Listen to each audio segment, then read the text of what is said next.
Hello everyone, welcome back to the SMITE Comprehensive Guide to Cabrakan. In this particular episode, well, first I want to give out a brief apology. For the past few days, I've been facing a crippling tactics ogre addiction. Also, the update that released today, I was expecting to release Friday. It did not, so I was kind of thrown off by that as well. I took yesterday to sort of acclimate myself to the new update, examine what changed, and test some things out, and now here we are back again. Now, back to the point, this is Cabrakan in the support role. Now, you can't see this from here, but that is going to be a jungle Ymir. Now, what this indicates to me as a support player is, alright, Ymir as a jungler does less damage, generally speaking, but is a little tankier. So, will I need to splash something a little bit more aggressive in the late game? That's going to depend on the early game of Ymir. Ymir Jungle's early game is very important for him. So that's something I'm going to be keeping an eye on, particularly in that early game. Otherwise, the only other thing I'm really looking at here and thinking about is the Achilles. He's going to be a potential issue in the late game for me as a support. Of course, he's got the execute, but that's what I'm looking at right at this point in time. There's nothing really that stands out other than Ymir and Hoyi and Janos. Actually, pretty much everyone on the enemy team except Bastet has the ability to interrupt my tremors, which, as I mentioned in the previous episode, I can use to my advantage. So, that's what we're looking at here. And we're just going to go ahead and skip forward a few seconds here. And you'll notice right away, I'm going to go ahead and talk while this is all going down, while I'm placing my ward to make sure our purple doesn't get stolen. You'll notice I've actually built the stage 1 of the Mandatory Spike. This is because I know I'm going to be building it later on, but I don't intend on finishing it right away. You see, for Cabrakan, it's often more useful to have that MP5 than it is to have the this is me discussing Jungle Ymir, but the MP5 is often more effective than the 75 health and the 10 protections that you would get from Iron Mail, for instance. Now, there is an exception to this rule. If you have really strong reason to believe that the enemy duo lane is entirely physical, then it's better to go with Iron Mail. The 10 physical protections will stretch a bit farther with that double physical lane. However, in this particular instance, I am expecting to see Ymir as the enemy support, so I should be fine with MP5 additives, and of course you can see where Tremors takes up a large amount of mana as you use it continuously. Go ahead and grab the green. Now, you'll notice I tanked that because I can actually start that buff from halfway away from the edge. So that's why. Now, this is a pathing thing I do very specifically with Cabrakan. He's one of the very few Guardians I do this with. I path this way so I have easier access to this. Now, you're going to see me do something here. I want to kind of prep you for this. You're going to see me very aggressively move in here. This is because I'm a Cabrakan with Tremors, and you're going to see me use my Horrific Curse. Horrific Curse is my nearly constant first item on Cabrakan. There are very rare exceptions where I build something else as my first relic, but this is almost always my first relic. For Conquest only, it is not quite as meaningful in the early game as other relics might be in other modes. We will eventually discuss those down the road. However, in Conquest, you will see a really heavy and intense combination of Horrific Curse and Tremors. Now, what this is going to do for me is two things right off the bat. Now, as I've mentioned in the previous episode, Tremors leaves you very exposed, even as a support. The Horrific Curse really helps mitigate this issue, because the enemy's attack speed is slowed. Now, this is particularly significant because the enemy Ymir, of course, will probably make the attempt to deal damage to me using his passive, using the auto attack boost from his passive. He will probably try this if I don't Horrific Curse. You're actually going to see me go in. You're going to see me hesitate to make sure the Ymir gets in here. I hit the Ymir. I start the Tremors. You can actually see where he uses his wave clear ability on me. This is proving what I was thinking of at the time when I first went into this fight. The possibility existed Ymir would try to load up on damage on me, because that's something Ymir can do. In fact, Ymir is typically a big threat to Cabrakan throughout the match due to this. He can just stand there and wail on you while you're doing less damage per second with tremors, in theory, and this is particularly dangerous in the early game. Again, he hasn't picked freeze, most Ymirs don't in the support role, but the fact that he's now used his wave clear on me and was clearly going to make the attempt to do damage, you can actually see him run up to auto-attack me. This means that I was correct, and I will be taking much less damage as a result of that horrific curse. I'll still be taking normal amounts of minion damage because it doesn't affect the minions. You can really see me dealing a large quantity of damage to both parties, but Rom, of course, really capitalizes on this. Now I stop the tremors when I get my second ability in an attempt to maximize the damage. You can see where the Hou-Yi was absolutely about to exit my tremors here. You can see I break it off right as he's leaving it. So he just gets out right there. He swerves, he just gets out right there. I time that very beautifully. Rom picks that up. We're trying to kill Ymir. Now, Ymir goes this way. I'm a little surprised by this. I grab him with my tremors. Rom almost kills him. Misses that last shot right there. Now, this is a mistake on Rom's part, kind of. See, Rom is now going to run off and chase the Ymir. He's never going to catch him. It's literally impossible because they have roughly... Their movement speed is so similar that they're not going to catch up to each other. I tell him to retreat because what has now just happened is Rom has lost a bunch of experience by not being in lane. I have gained a decent bit of experience by helping clear these minions. Rom has lost that experience, and there's just no way to get that back for him.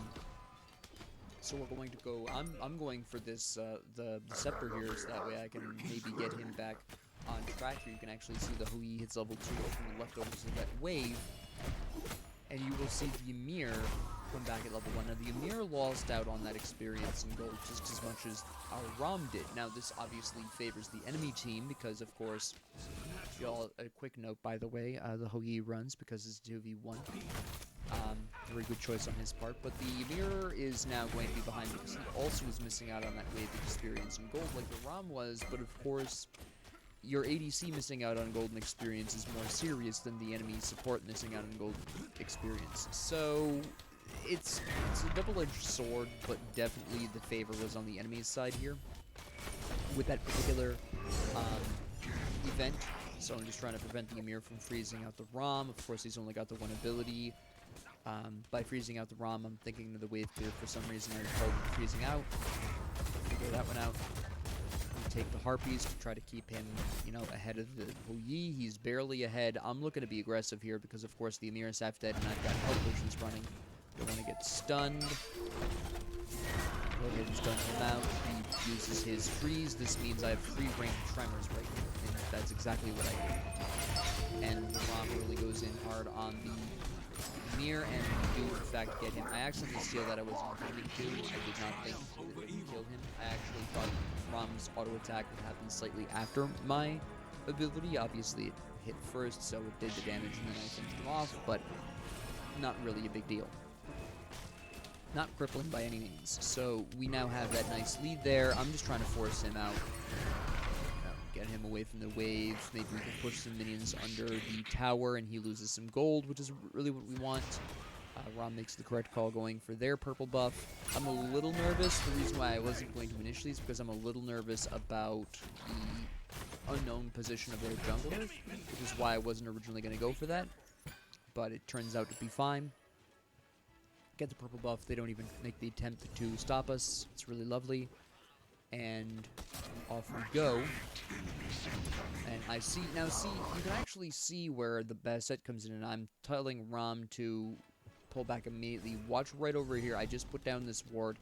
I'm prepping to attack. I see Bastet here, so I'm immediately calling a tree. I'm looking to get out of there. Right, I don't want the 2v3. So I'm just looking to keep Rom alive right here. That is my only goal right now. Bastet backs off. Hou-Yi backs off. It's a lovely time. I successfully saved his life. Lovely. They're going to go for a purple buff. Now, I make an interestingly bad decision due to lack of information. I'm going in here to interrupt. I want the Rom to come with me because I'm not expecting the Bastet to be here, but lo and behold, there she is. Now, you can immediately see me turn around and try to come back, but he gets an excellent triple shot. This is, in fact, why the Rom dies. He apologizes, it's really not his fault. That was just a really genius triple shot by the Hoi. There's really, it just happens. Now, I did not actually let the Rom know that I was not expecting Bastet to be there. Usually, junglers don't necessarily hang around for that long. Once they fail the gank, they usually just hit the road. I pick up my sovereignty thanks to Nike picking up the totem at the same time, which you can actually see her do quite a little bit before. You can actually see where, actually, let's go another 10 seconds back. So I'm, backing here. You can see the Nike going for this. She's not being interrupted. I can count on that gold coming in because I only need a little bit. There it is. I move on, right? So yes, I was caught by surprise by the Bastet helping them with the purple buff. I did not expect her to be there. Sometimes junglers do that, sometimes they don't. I did not expect it this early in the game, and Rom died for that decision. That was my decision as a support. It wasn't an entirely incorrect decision, it was more due to a lack of information. Obviously, if I'd known the Bastet was over there, wouldn't have made that call. I thought she had gone back to the mid lane on our side of the field. Now, at this particular point, I'm just trying to get Olo into farm. Bastet's looking for poke. So is Janos here, so we're just kind of doing a poke war here. I'm just trying to poke him out. I'm going to go ahead and initiate with my ult here because I think that we can kill him, and turns out we can. Right? So he's almost dead. I'm trying to keep Olo alive. Janos does get away, which is mostly fine. I'm now turning my attention to Bastet, who has no mana, so I go out and stun her, tremors. Ymir freezes me as he should. That's fine.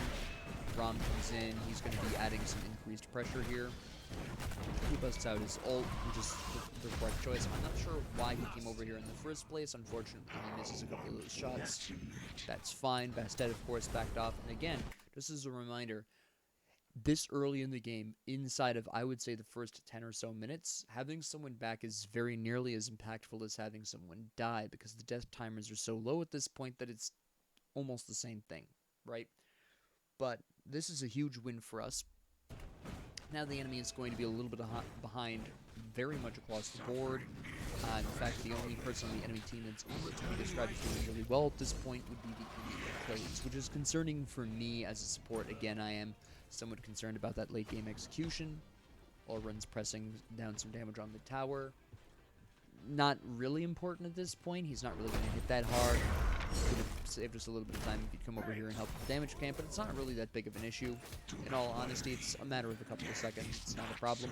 Also, I want to point out why I'm leveling up the second ability here as Cabrakan. A lot of people make the mistake of leveling up the first ability, and the first ability is a decent candidate for your first ability to level up, but the second ability, the Refraction Shield, I believe it is called, that gives you temporary bonus protections as you get hit, up to 5 stacks. Each hit is a stack. You get up to, when it's at max level, 30 of each protection. It really can help you stay alive in the early to mid game. It makes quite a difference, which is why I usually level this up first, and I level my first ability up as the second ability here. So I've got the 3 points here. I'll get 1 more point in there for 4. Then I put a point into the run. Then I go back, finish off a Refraction Shield, and then I dedicate myself to my first ability. Now, at this particular point, I'm just trying to hold a wave. I'm not going to use abilities on this. I don't want to steal Olren's experience. I want him to sort of stay ahead here. If I steal these minions, Olren isn't going to be able to stay ahead. He's not even a full level ahead for reference. He's barely a level ahead, right? If even that, he's probably less than a full level ahead. But I want to keep him as far up as possible. Now, what I was checking there was whether or not Olren was building stacks. He is not. He has one of the rings, the ring of the cake specifically. So I'm just looking to, get my assist credit, make sure he doesn't get ganked. I'm just going to stand here really calm, let my mana be maxed, my health. Now, when the instant that Ymir whiffs that freeze, I'm in. I am ready to initiate, right? I'm only really here for the damage, right? Obviously, he's the support. I'm not expecting that damage, so why bother? Right? Well, once the Ymir missed the freeze, that was a rare opportunity for me to deal quite a substantial amount of damage to Ymir. And by me, I mean me and Olren, who was right there and ready to go. we brought Ymir down to about half health. Now, what this is going to do is the next team fight, Ymir isn't going to last as long. He's not going to be there freezing people. He's not going to be there walling people off because he's going to be taking a bigger risk. So that's really going to cripple Ymir's impact on the next team fight, which is what specifically I was looking for at that particular point in time. Right? So now, we're just going back to the Pope Wars, right? Big win in solo lane. That's very important because it's going to help Nike catch up, which is very good for me as a support, very good for the whole team. It's a lovely time, fast I can. You can actually see me react just barely to her. Like, as I'm hearing her jump in, you can see me react to that. And I hear it right about here. And I reacted, didn't know what it was because I'm not used to that sound. Here's Bastet. I turn around, I miss my stun, which is fine. I'm pursuing her because she is behind lines. She outruns me. I dodge this. Now, I dodged this. I almost thought about tanking that. She's going to really jump. I'm going to miss. And then she is going to sling this. You can actually see where she's aiming is nowhere near where Olorin is. You can see him on the minimap here, so I was totally unconcerned about that, but this is where I see Ymir behind us. I didn't see Ymir behind us originally. I was just solely focused on that Olorin, but this is now a great opportunity for us. This is way out of position. I know Olorin's ult is up. He's looking to use it. He uses it. We're trying to get this Ymir down. I'm just looking to do the stuns, get damage. There goes Ymir. That's great. Not the biggest deal, but it can help. Now we're on Bastet. I'm not expecting to get over here, alright, to be honest. I'm for that damage. But surprisingly, the Ymir does kill her. I was not expecting him to be able to kill her that quickly. I thought he was going to wait too long. I thought she was going to jump out. Now at this point, we're again going back to farming. And you'll notice I'm still in relatively good shape here. I still have a good amount of health and mana. My ult is back up. I'm looking to, initiate because I've got the benefit of Ymir and here. Ymir actually winds up backing off, but Olorin has this on lock. But this is one of the big reasons why building the earring for that 15 MP5 early in the game, this is where it really comes into clutch. Not just in the laning phase, but at this point as well. Right? Unfortunately, Rom is having a problem against Yi. It doesn't really surprise me. It's not the greatest matchup for Rom because Rom doesn't have a stun like Houyi does, so Houyi has the advantage there. Now I'm popping back because, of course, I'm nearly dead and I don't know where Houyi is. So I'm going to go back. I'm going to get the Emblem of Increasing Peril because I don't like to just hold on to large quantities of gold, and it's a really nice upgrade. It can do a lot in team fights. You'll actually see that come into play quite a bit here. And now at this particular point, what I want to do is I want to help bolster Rom. He's 2 levels down. This is a dangerous scenario, so I'm going to be heading to the right lane to cautiously gank. Now I say cautiously because I also don't want to be stealing away too much experience from Rom here. He needs that experience. He hits level 9. I'm a little more reassured I'm going to help him clear the jungle buff here, just because right now there is no sight of Houyi, and splitting this is a really nice thing because it will allow him to maintain some health. It's not stealing too much experience and gold away from him. I'm looking maybe for the Harpies. Is he at his purple? I see this is dropped. I'm checking his purple here. I don't see him at the purple. I don't see him anywhere over here. I don't know where he is, but now I need to move to mid lane because I need to defend that lane from the minions because Olorin is in left lane for far too long. I warned them that Ymir is going to be coming pretty soon. There I go. Dianos kills the Ymir. So Benuggly over there. I'm defending this lane. Now, I'm originally going to go over there. Ymir is just going to block me off. Now, I go ahead and engage him here because I know that he can just wall me off and I'm not getting to left lane at any point anyways. So to leave would just be wasting time. So I'm just trying to poke him out at this point, which he respects and backs off with. And now at this point, I'm just trying to defend the lane. That's basically it. I know Olorin is dead. He's not going to be able to take this minion wave, so I'm just going to go ahead and take it because he's never going to get here in time for that, right? So this is perfectly fine. It's the next wave that I won't be wanting to take. And I'm just going to be going over here for a gank. Again, I am looking to get this Rom caught up with Houyi, so it's very important for me to come over here and try for this gank. This gank. Rom ults. Houyi's ult is apparently down, which is huge. At this particular point. I make a mistake. I didn't think he was going to try so hard for Rom. That's entirely on me. I thought he was going to run, and then he used his beats to get away. I completely whiffed this, and I try very hard. I hope that it's enough damage. It's not, and that's it. Now, why didn't I Tremors there? Short answer is he was going to have his stun up pretty soon. Janos comes in. I, of course, am way far up here. I make an attempt on Huyi's life. This clearly isn't going to work. He portals me out. I'm now going to try to escape. He jumps in. Now, retrospectively, I probably could have killed Huyi with Tremors earlier. He didn't have the mana for the stun combo. I don't believe. I might be wrong. But I don't think he had the mana for that. So that was a mistake on my part. But those kinds of things are going to happen.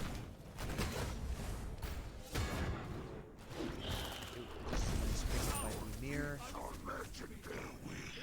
That's just a really great time. Good to see, by the way, that the Ymir is doing well in the jungle. That is very important. Now, at this particular point, of course, I have full Manticores. I have all of my items. I'm checking really quickly Janos' build very specifically there. I'm wondering how much penetration he's going to build, because not a whole lot of mages build a lot of penetration, and it's entirely possible if he doesn't build any penetration that I can just get away with the magic protections given to me by the dual protection items I tend to build, right? It's generally how that works. If he's not building enough penetration, then I can get away with building less magic protections. Now I'm back here because I'm trying to finish the Ymir. He's caught out, obviously. Good freeze by the enemy Ymir. I'm chasing this. I don't know why Ulrin isn't chasing this. I think he was fooled by the portal, despite the fact that I had Janos still in my vision. I'm going to try to loop around at this point to try to catch him. But then here's the Achilles. I make the attempt anyways, because at this point I want to cut off the Ymir. And I let them know that, hey, we've got Achilles here. I see Nike entering the fight, so I'm going to loop around from behind and see what else I can do. Bastet throws her ult out and whips. Now I make a decision here to go save the Ulrin. He's obviously squishier than Nike is, right? So I want to try to, get him out of there, get him alive. Nike's trying to get out. Janos teleports all the way over, but gets absolutely slapped, which is great. I try very hard to kill him here to make that Nike death work, but I fail, unfortunately. Right? It was a decent attempt, but unfortunately I didn't get it. Rom picks it up, it's fine. And we also have Ymir here. Now they really shouldn't be aggressing onto this. I don't know. Well, my team shouldn't be aggressing onto this. I don't know why they're trying. The enemy team is clearly going for the Gold Fury. Rom kind of follows them, and I think Rom follows them because that Bastet is in the mid lane. I don't know for sure. I don't know what he's thinking. But he, starts looking at the damage buff. He should have been looking at the Gold Fury. Maybe he could have thrown a couple of shots out there. He's in a decent enough condition where he could theoretically make an attempt at it. He confirms that they're there. Right, but I can't get there in time. He's not there. I'm gonna run in really quickly and check and see if they've taken the oracles. Sometimes people do. They don't, so I'm gonna go ahead and take them just in case. Right, that's what I want to do. So I start on this, and here comes Ymir, and I think Ymir is gonna help me with this, and then Nike's coming in. I think Nike's gonna help me with this, and no, nobody. They both leave. So I leave because Nike didn't come in, and neither did Ymir. Right. So off I go. And at this particular point in time, I'm wondering how dedicated Nike is to this assault. Right, she seems to be committing, so I'm going to come in here and see what's going on here. And then Janos shows up. Right now I'm like, beautiful. So I'm going to go ahead and ult him. And use all of my crowd control on him. Absolutely picking up what I'm laying down. We've got the Ymir trap. He decides this is a great time to ult for some reason. I'm not really sure why. That was a terrible decision on his part. He does eventually freeze me out of my tremors when I'm almost done. We kill Ymir. I'm looking to get the best dead because she's got no mana, but she's under tower, so I'm going for Achilles at this point, right? You can see my priorities change right over. You can actually watch as my priorities change immediately, right? Because right here, we kill Ymir, and then I want the best dead because she's got no mana here, and then she gets under tower, but Achilles is not, so I just immediately switch to the Achilles. No hesitation. I don't have to wait. My team is pushing the best dead there. Get some damage on her, she's out. Turns into the Achilles, get him killed. Absolutely fantastic. We're looking in a strong position to take this tower really quick, so I accidentally bait the Nike in there because I was trying to get the minions in. Turns out they weren't our minions. So that was my mistake. And then Ymir and I are just trying to scare the enemy off of, attacking our team. Now we need to get out of here. We're all low on health. Well, the front line is low on health. We've taken the tower. Ymir is spending too much time for the speed buff, and he's actually going to wind up in a couple of seconds dying for that, because he did stop to get the speed buff, or try to. He clearly did not succeed, because that timer isn't down. Probably got the smalls, but he winds up just keeping on, trying to get all these camps in the jungle, despite the fact that he's not in a great health condition, and we got what we needed, which was the mid tower, so this is where he dies pretty closely. You can see him dying right here. I try to tell him to retreat left lane, but it's too late for him. That is generally, what really happens a lot of the times when a tower is taken is one of two things. The team, regroups up and then presses on for the next objective, or they do what we did. We split up and we go for different jungles. Now, you might be wondering, Professor, why do teams typically split up after they take a tower and they're not pressing that? The reason why is because it makes sure to minimize potential damage. It's an instinctive thing for a lot of people, at least it is for me. We were all relatively low on health, so if the enemy decided to pursue us, rather than us all being clustered together and being a large group target, we split up. Where the enemy team now has to split up and also make that decision. For instance, in this particular case, only the Ymir died, rather than, say, me and the Ymir and the Nike potentially, because all three of us were relatively low on health. That is why that is done. That is why that is the second option. If you are not regrouping to press that attack to the next objective, you are splitting up and evacuating, and you're splitting up to minimize potential escape casualties, right? So that is why that is done. Now I'm running over. I was originally going to go back, but I wanted to plant my ward really quick. There it is. Now I see Bastet here. I'm going to start working on this. I'm not expecting her to attack here. I was kind of surprised she decided to attack on this. She leaves. I sit here now. I'm waiting specifically for her. I want to make sure she doesn't attack Oleron. Alright, that is my main concern. I'm just trying to do some damage here. Oleron decides to go in on this. I wasn't even looking to actually deliberately initiate. They just go for it. So I'm going to go for it at this particular point, because again, I want to make sure that Oleron is fine. Nike keeps pressing this. I'm not sure why Nike is pressing this. I don't like this. We have enemies behind us. This is going to get very ugly very quickly. Once again, my priority here is Oleron, but I gotta get out of here before I get executed. So I'm leaving. Nike's there. She should be enough to keep Oleron alive. She gets out. Oleron is power line. We are totally fine. Great. Right? Absolutely lovely. Now I'm just gonna go on ahead and grab my blink, upgrade that, return to mid lane. Now at this point, my main concern is that Hui is missing. In fact, you can see his ult going on right there. He kills, technically Janos kills Oleron. I'm looking to save the Nike at this point, as well as the tower. You're going to see me put this, my refraction shield out. There we go. It's called. Brain. And at this point, I'm just trying to get the Nike out. Rom's here. I'm trying to make sure he's not slapped too hard. I'm just doing stuns. I see an opportunity here. Now, the instant, you can actually see where you can actually recognize the opportunity. Right here, right, I stun them. I stun out the Ymir. And then this right here. Right at this specific moment, I realize, hey, we've got a great opportunity to potentially kill Achilles. How do I know this? Look at the difference in levels between Rom and Achilles. Keep in mind that Rom, as an ADC, is going to be doing a lot more damage to tanks than normal if he's built properly, which he seems to be. You see Achilles really wear down in health very quickly. But this wall is blocking off enemy reinforcements. I just activated another stun, and in 5 more seconds, I'll have another stun. And also, finally, notice that my ult has just come up. This is a great opportunity to kill Achilles, which is going to absolutely massively decimate their momentum. Right? Rom picks that up, which is exactly what I expected to see. At this particular point in time, I want to dedicate to a further assault. We are going to have a numbers advantage. Now, I know we're going to have a numbers advantage, because even though here's Ymir, you know, clearing that buff, he's coming up now at this point, and it's when you see that Ymir, it's when I see that Ymir, that I am looking to dedicate, because you'll notice where I'm kind of, see, watch. We're gonna build an Achilles here, right? And then we have the Ymir working on this, and I'm kind of floating around, and then he makes this decision here. You can see the decision here. And I make the decision, alright, I'm initiating. Right, pretty soon we're gonna have a 4v3, which is exactly what we want to see. So I'm dedicating to this. We killed the Hogi, now we have a 2v4. Right? We kill Ymir. It is a huge win for us. And I was originally going to press, but I realized first off that we're not going to make this. Now, I called for the Fire Giant because we really should have grouped up and gone for the Pyromancer at minimum. No one follows me. I get picked off by Bastet here.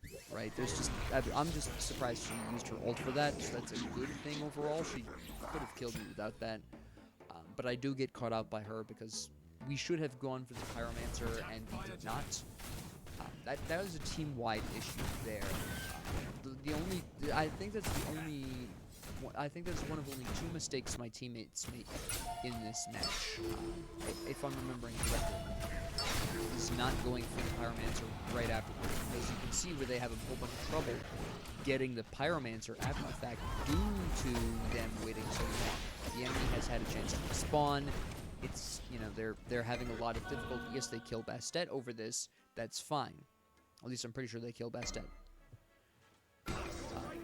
But, you know, they do finally get the Pyromancer. There's Bastet. But that was a lot more trouble than it needed to be because they waited too long to go for the Pyro. Alright? That was a mistake on the... My call was absolutely correct there. I just happened to get caught out by Bastet because I was alone at that point. So at this point, I'm trying to get Nike out, right? So I'm going to go for the Hoyi because he's the big threat to Nike. He's their ADC. Just going to distract them at this point. We'll see. Now, I ult the Ymir because I see an interesting opportunity to wall off the enemy damage and get Ymir by himself. If we can kill Ymir really quick, we can reestablish a numerical advantage and maybe turn this fight around, right? That's what I'm looking for. Now, they break through the wall. I almost pursue, but I decide to make the smart decision to back off. We kill Achilles in that meantime, which is great. Again, I'm looking for this Hogi. He backs off. He actually escapes me, but he gets picked off with the Ymir, which is great. And now we're really looking for that dedicated next victim. Patented. Now, I goof my second stun there on the Janus, which is a little bit of, you know, mistake on my part, obviously. And now I'm chasing down this Janus. They start to go for Hogi. I don't realize this yet. This is actually the point at which I realize this. And the Bastet kills me here, which she does a good job with. I can see why she ulted that. Olarin comes in a little too late. That is my mistake. I should have backed off from the Janus. That's why I say no problem. But that was my error. Once I realized my allies weren't there, which was when I fell into the portal, I should have dropped it. I should have let it go. But I kept chasing it. Because Janus is famously really tough to nail down. It would have been a really big deal if Janus had died there. But unfortunately, I goofed it. Like I said, I should have backed off there. I had no business doing that, you know, pursuing him. They lose this due to an excellent bounce by Hoyi, I believe. I'm pretty sure it was a bounce. Either way, very good steal by the Hoyi. So at this point, you know, I'm just gonna upgrade my Blink. I've got Pridwin. Off I go. I see Bastet in the left jungle. I'm not too concerned because my allies are primarily focused up in the mid lane, so that's where I'm going to go first because I am expecting them to get ganked in the very near future, right? They kill Janus. There's the gank that I was waiting for. There's Achilles. There's Ymir. Now, once again, I am looking very specifically. You can actually see this really quick. Hold on. What I'm looking at there is the Janus's... Oops. The Janus's build here, he still has no percentage penetration. He's got 30 flat, and that's all. Which is, you know, not really a huge problem for me. Oop, didn't want to do that. Not really a huge problem for me. You did not see the preceding 10 seconds. So, you know, I'm pretty comfortable not yet building magic protections or additional magical protections. You know, my team is fighting in the jungle here. I see an opportunity to pick off Achilles, wall him off. Damage. Right, I'm actually hoping at this point to bait out. I was hoping to bait out some crowd control, but it turns out it did not happen. But when he ults, I'm trying to, you know, force him out. Nike goes really hard on this. He jumps over. I'm trying to blink over the wall. There I go. He looks for that stun. Now, I only really go that far because I'm hoping that my bonus Manticore Spike damage will kill him. It doesn't. I make the correct choice this time and leave it afterwards, right? Because, you know, the Janus didn't work out so well. That wasn't going to work out much better either, right? So I'm just going to help Rom with the tower here. Now, you'll notice I'm tanking this over the minions. That's because I'm really hoping that the Rom will have the opportunity to use those as a shield if he needs to, because I don't know where Bastet is, right? I was afraid he would get ganked. He can use the Elite shield to make sure the minions stay alive longer to do more damage to the tower. If I died to Bastet, that was going to be fine, better than Rom dying.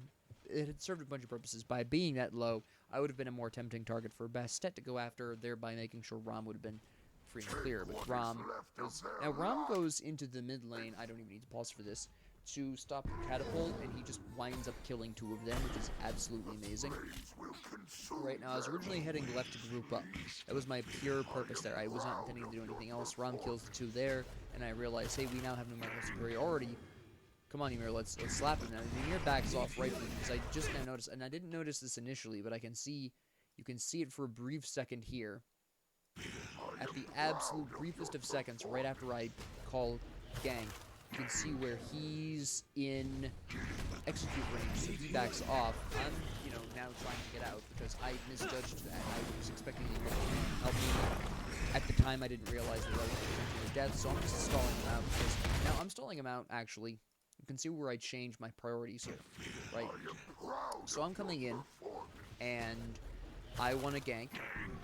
You see now that the Ymir was almost dead.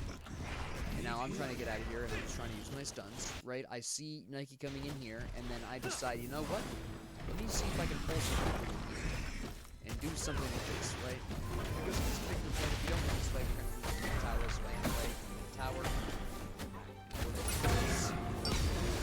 have Rom here. We've got the fight going on. It's absolutely fantastic. We got 2v3. We have the advantage because Nike is now under pressure. So we're just really dedicating ourselves here. Now at this point I'm playing Fancy Dance. Achilles misses. I'm not entirely sure what to do this. I'm leaving Achilles in the city where I'm going, just trying to keep the Ymir occupied, who is desperately trying to kill me despite the fact he's a support and a low level. He obviously falls. No one is surprised. Rom is there to take care of that. I'm moving up with Nike to potentially take care of this Bastet, but she really doesn't need that help. Great, now we're looking for, hopefully, the Fire Giant is what I want. Follow me. I was originally going to go, now see what I'm doing here, you'll actually see me move up over here because I think that what my team is going to call is Left Phoenix. That's the call I'm expecting. Instead, we call Fire Giant. An equally good call. We could have done either, but the Fire Giant is the safer of the 2 calls here because, of course, the enemy team is going to respawn at the time the call was made, 15 seconds. So it will still take some time to get over here, so this is the safer call. Right? Would we have taken the Phoenix? Probably, but it would have been less risky. Probably would have lost someone in the probably take a nice clean Fire Giant here. Absolutely fantastic. And we're going to take the Pyromancer because, you know, the enemy team clearly was showing a preference for the minis at this point. He was in left lane, someone was in right lane. You could see them. And Bastet, of course, hadn't respawned, so we were pretty safe to go ahead and clear the Pyromancer right afterwards. It wasn't too big of a risk. And then, you know, of course, I go back because I want to take advantage of the Pyromancer's speed, and off I go. Right? I'm working on I'm working on Spirit Robe at this point because I want that passive. Again, I don't need dedicated magic protections because Janus doesn't have anywhere near enough penetration for me to need that. And this is something I think you're going to see happen a lot with the nerfs to penetration items for mages, is the ability to ignore more and more magic protections because mages just aren't going to be building as much percentage penetration because all the percentage penetration magic items were nerfed. Right, so it's more likely that you can do what I'm doing here and just outright ignore magic protections in favor of building dual protection items. That's probably going to work out for you just fine in a lot of matches as long as you're paying attention.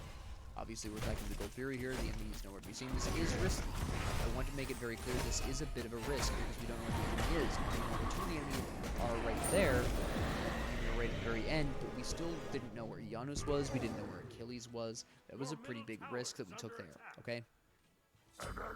So, Olrin kills Bestet, and that's pretty huge. I'm only doing that so that way I can make sure the tower stays alive. Negi and Ram are killing Ymir in mid. I'm not worried about that at all, because obviously, as we stated before, Ymir is fairly underleveled. I'm more concerned about the Achilles because he can use his execute. He's teleporting out, and he succeeds. Right, they kill Ymir, I'm not surprised. Here's Achilles. Now I start chasing Achilles because, again, I really want him dead to prevent the execute from happening. I realize that I'm not catching up to that. I want to tank and go for this mid-Phoenix, right? So Ymir keeps chasing that. Not a bad thing. He's the jungler. That's part of his job. Ram and I should be just fine taking this. Ram is level 20, and we really don't have an issue with this. He's busy in left lane with Olrin, right? I have no idea where Janus is. Oh, no, Janus is right there. I just see him now. I didn't see him initially when I played the actual match. And now at this point, I'm looking to take out Achilles. Again, I'm still really worried about this. Now, I see Ram ult, so I'm just going to go and make sure. You know, if he had missed his last 2 shots, then I would have just stunned him out. Now, at this point, I'm going over to help Ymir. I don't realize at this point that he is there, alright? That is entirely my fault.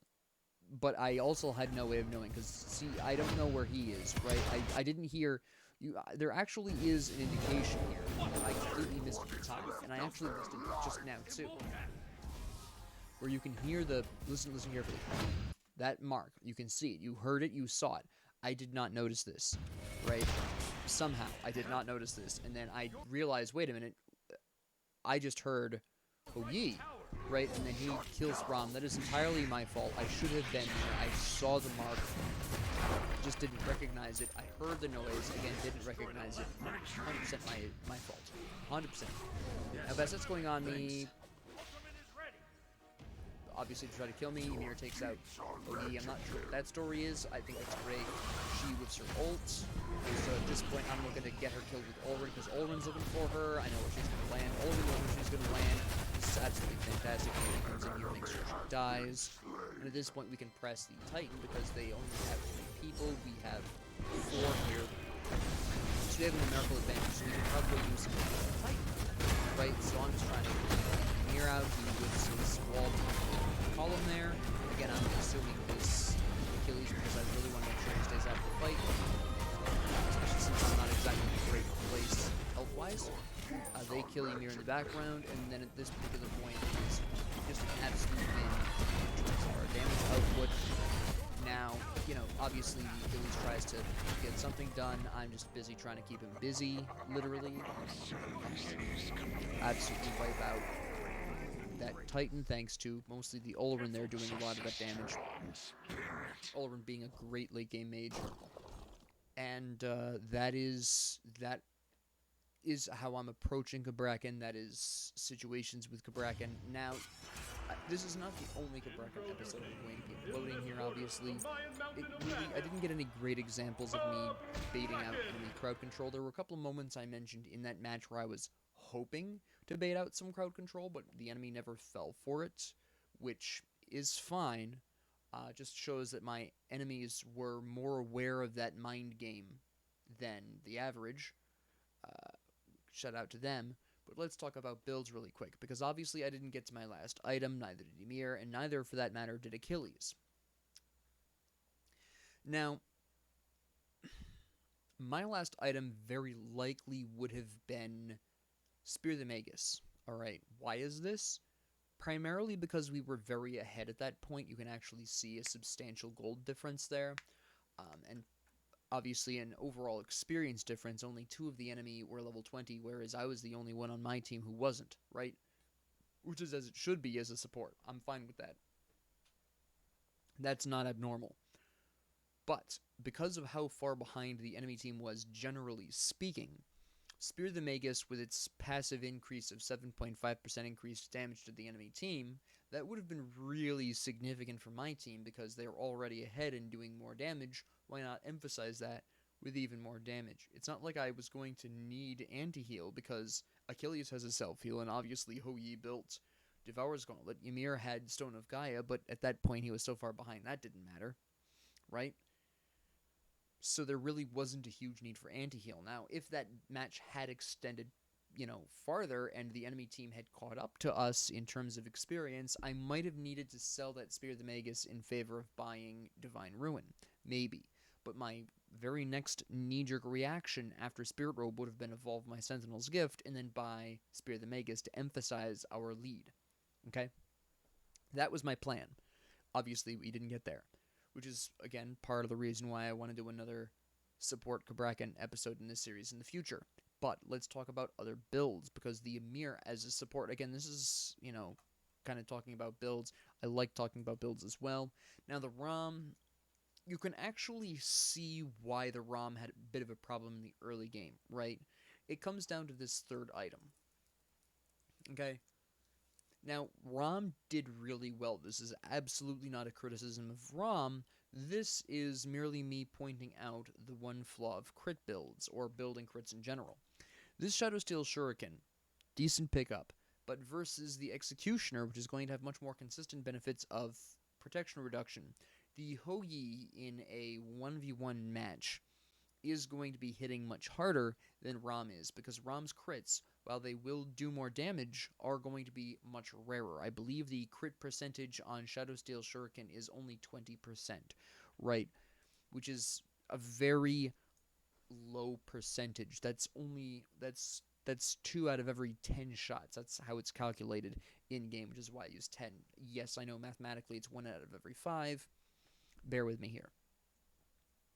But anyways, that being the case, Rom was basically mildly nerfing himself in the early to mid game in favor of a stronger late game, right? Because now he has this basically decent anti-heal, builds Wind Demon for some penetration attack speed, better crits, right? That goes up to 40% crits.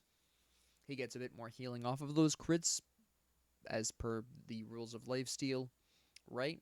Now, the Houyi, interestingly enough, goes into Odysseus' bow, and this is where Rom turns around, because even though Wind Demon is also just crits, and he only has a 40% crit chance, which isn't exactly huge, Houyi's primary benefit in a 1v1 scenario here is every 4 shots, he's doing an extra 60% of his auto attack damage, right? Whereas Rom is consistently getting, I think it's 40 power out of this, so 40 per shot for every shot. Plus, every time he does get a crit, he's getting increased penetration, he's getting increased attack speed, and this is really where the Rom turned it around. If you're going to build Odysseus' bow, it needs to be as your second or third item for that to be really effective, right? Now, obviously, both built chin size, and then Rom cleaned up with a nice silver branch bow, which is probably what Houyi was going to go into. That's as you do. But that's really where that turned around, I suspect, in that boxing match. You can actually see throughout the match where Rom was really having a problem at this particular point here. And then we had Houyi, of course, having the advantage of Executioner. Now, what I really want to talk about is the interesting choice of the Ymir to build Stone of Gaia. Right? Stone of Gaia isn't a bad pickup necessarily, not by itself. Consider that we had the knockback from Olorun, we had the pop-up from Nike, right? We had 2 forms of crowd control that could activate that passive, which, in my opinion, is not enough of that kind of crowd control. Now, the kinds of crowd control that trigger Stone of Gaia, in case you don't know, is anything that forces any sort of involuntary movement, knocking you up in the air, pushing you, pulling you, whatever, right? Anything that my tremors actually, I'm sorry, there's 3 crowd controls. My tremors activate this as well, okay? Which is why he bought it. However, he was already behind at the point he started building this, so he was never going to get quite as great of a benefit out of this. Stone of Gaia is really good if you're ahead, and even then, often as a third item, there are better choices, okay? This was not the move here, and this is really where the Ymir started to fall apart, because at this point, his only real protections, he had 75 protections, physical protections from Sovereignty and Sentinel's Gift, and a measly 10 boosted protections from just Sentinel's Gift, which is why Olorun tore through him in the early games, because he didn't start building magic protections of any kind, whether it be from a dedicated item or a dual protection item until his 4th item. His mistake literally was just the Stone of Gaia here. Pestilence, decent enough pickup here. Olorin heals himself, heals allies. Rom has lifesteal. Ymir has Polynomicon and went on to build Bancroft, which he wouldn't have known at that point. But Ymir has Polynomicon, of course. But even then, I think that this might not necessarily have been the item either. Not a bad pickup, but I think he might have been better off with something that gave him a little bit more diverse protections. Something like maybe Oni Hunter's Garb, for instance, or possibly Bulwark of Hope. Again, he was behind. He really needs to stack up on his ways of staying alive, and he just was not doing that. Stone of Gaia, he was already behind. This wasn't going to really help him stay alive. Not to the extent he needed, because of course being behind, that very slow regeneration isn't going to save your life, right? If you're ahead, yeah, it can potentially really help out. Because you're ahead, you're taking less damage, you've got more items, so you've got more protections in theory. But again, I really wouldn't recommend Stone of Gaia as a 3rd item. 4th onwards, maybe, but as a 3rd item, it's too early for that to really be effective. Because remember, it's also healing you by a percentage of your max HP. You're building this before even the halfway point of the match. You're not really getting as much healing out of that, and it's not going to be enough healing to save your life at that point. It's better to build the protections at that point. Okay, that's his only real issue. Now, the Janus's mistakes, other than my criticism of Chronos Pendant being built wicked early, it's a very expensive item. Alright, I believe they recently dropped the price by 100 gold. If I'm remembering correctly, I might be thinking of a different item. But very expensive item to be building, and this is why Olorin started getting an early lead, right? Is just because of how insanely expensive this is compared to the Ring of Hecate. This is 2,500. This is, I think, 2,700. And while 200 gold doesn't sound like a lot, remember this is the early game, and you're not getting nearly as much gold per minion kill or per assist or per camp as you are anywhere else. So this is a minor setback for Janus, and that's where Olorin got an early lead. Otherwise, the build is fine. Perfectly nice build. Maybe Soul Gem was built a little late. That might have been a little bit better as a 3rd item, possibly. That's, maybe he wanted the cooldown from this, but then you get cooldown from this. Maybe he wanted the pen from that, but, Well, the only reason that you would actually build this over Soul Gem is Spirit of Desolation has currently, I believe, 110 magic power. Soul Gem has 90 plus a passive that does extra 30% of your magic power to the enemy when you hit. Just now, they changed the passive to every 3 ability hits. In other words, while there's 20 less power coming out of the Soul Gem, every 3 abilities is blasting out an extra. Actually, it's every 4 abilities because you have to build up the stacks first, then it triggers. But every 4th ability is going to be blasting out an extra bonus damage, which is a really great thing, right? Which in a lot of the time is going to outpace the damage from the 20 power difference between this and Spirit of the Magus due to just 20 magic power not really meaning much in terms of Janus's abilities, right? Janus's scaling is, I think, 60 and 70% on his non-ults, if I'm remembering correctly. Don't quote me on that, but it's not like 100% or something, so he's not even getting the full 20 power out of that. But that's really the only other thing I can say about that. The Achilles versus Nike matchup is particularly interesting to me because she went with the old standby of Blackthorn Hammer, which I haven't seen purchased as a 2nd item in a really long time. She probably bought this because she wasn't 100% sure who was going to be her laning opponent, which is a very wise decision.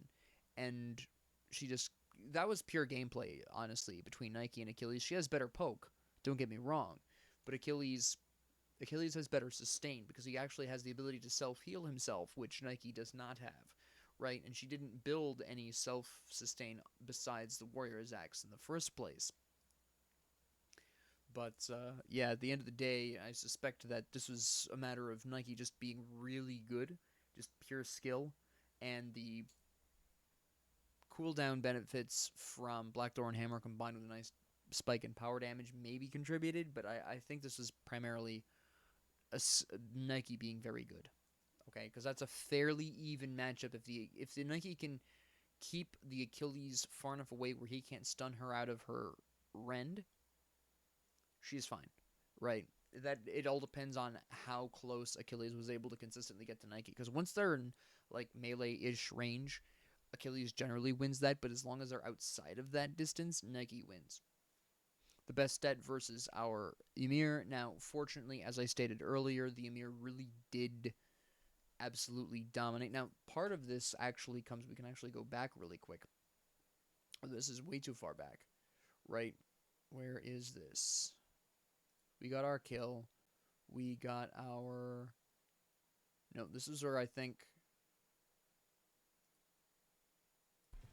Because they pick up... No, Nike picks up Achilles here, right? Then we pick up Ymir. And then Nike kills Achilles again. Pretty sure Nike kills. Yeah.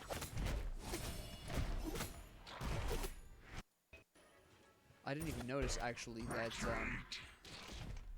I just now noticed this, but Olerin actually picks up the Ymir. Had not noticed that. You can see it really quick. Where they're moving up here, they're moving up here, there's the Ymir trying to back, lazy backing, and then he gets picked up. But that right there was the moment that our jungler got ahead, because that's an assist. He was in assist range for that, I believe. And that gave him a very slight edge over the Bastet, which he just was skilled enough to capitalize on, right? So that is, first off, a great, obviously, the Ymir being skilled, but that death of the Ymir from lazy backing in mid lane, that turned his game into a really strong position. Especially since Bastet was building stacks. Ymir was too. But quite frankly, at that point, Ymir had the mild advantage there, right? She actually wound up double stacking. She went with Soul Eater as her third item, and I think this was a mistake given that she was already slightly behind at that point. Ymir went on to build stacks after he'd solidified a lead, because basically what happened is this, right? Ymir gets a slight lead from the assist, very mild, but that allows him to reach the next level very slightly ahead of Bastet, meaning he can go and get that nice solo lane kill, or help with a solo lane kill in left lane.